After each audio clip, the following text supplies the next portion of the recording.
مەڵبەندی سۆرانی کۆمەڵی ئیسلامی کوردستان پێشوازی کرد لە شێخ عیرفان عەبدولعەزیز ڕابەری گشتی بزوتنەوەی ئیسلامی لە دانیشتنێکدا باز لە پەیوەندی نێوان هەردوو لاکرا و هەروەها یەکەڵوێستی لە نەئیسلامیەکانی هەرێمی کوردستان باسی لێوەکرایەوە بە پێویستی ژزاندا هەوڵەکان لەو بوارەدا زیاتر بکرێن و جیاوازیەکانیش لە پێناوی ڕێگەی حەق و ڕاستیدا وەلا بنرێن.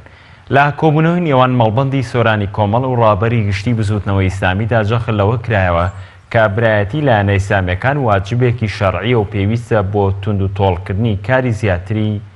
لەسەر بکرێت.